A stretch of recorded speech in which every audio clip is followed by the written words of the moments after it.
कुख्यात gangster Lawrence Bishnoi का भाई अनमोल बिश्नोई अमेरिका से भारत लाया जा चुका है। भारत में लैंड करते ही अनमोल बिश्नोई को एनआईए ने अपनी गिरफ्त में लिया। दिल्ली के पटियाला हाउस कोर्ट में गैंगस्टर अनमोल बिश्नोई को 11 दिन की एनआईए रिमांड पर भेजा गया है। हालांकि एजेंसी ने 15 दिन की कस्टडी मांगी थी। सूत्रों के मुताबिक एनआईए ने कोर्ट से कहा है कि बिश्नोई से हिरासत में पूछताछ करनी जरूरी है, क्योंकि उसके खिलाफ 15 से ज्यादा हत्याकांड, 20 से ज्यादा अपहरण, धमकी और हिंसा की घटनाओं में अनमोल का सीधा संबंध होने के सुराग और सबूत हैं। इसके खिलाफ भारत में दो पासपोर्ट यानी फर्जी पासपोर्ट का भी मामला है। हिरासत में पूछताछ में ही पता चलेगा कि इन घटनाओं में उसके साथी गुर्गे और आका कौन कौन है। पब्लिक प्रोड्यूसर राहुल त्यागी ने बताया कि अदालत में एनआईए ने कहा है कि अनमोल आतंकी और अपराधियों से गठजोड़ का एक अहम सदस्य है। गैंगस्टर सिंडिकेट से जुड़ी हुई कई अहम जानकारियां भी उसके पास हैं। इस टेरर गैंगस्टर सिंडिकेट का एक बहुत इंपॉर्टेंट मेंबर है।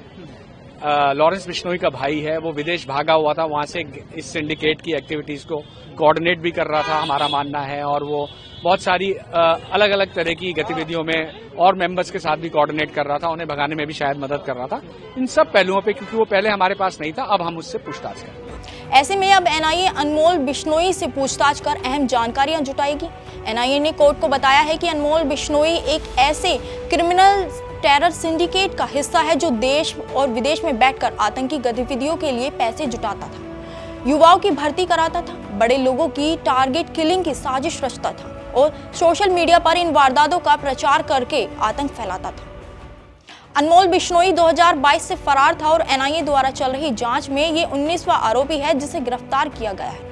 मार्च 2023 में एनआईए ने इस केस में चार्जशीट दाखिल की थी, जिसमें यह साफ हुआ है कि अनमोल ने 2020 से 2023 के बीच गोल्डी बरार और लॉरेंस बिश्नोई को देश में कई बड़ी वारदातों में मदद की थी। बाबा सिद्दीकी हत्याकांड और सलमान खान के घर पर फायरिंग के मामले में भी उसका नाम लगातार सुर्खियों में बना रहा। अनमोल बिश्नोई के ऊपर सिंगर सिद्धू मूसेवाला की हत्या में शूटर को मदद करने का भी आरोप है।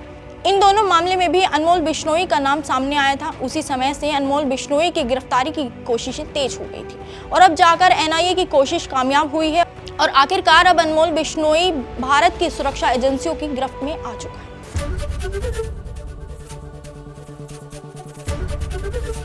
एबीपी गंगा, खबर आपकी, जुबान आपकी।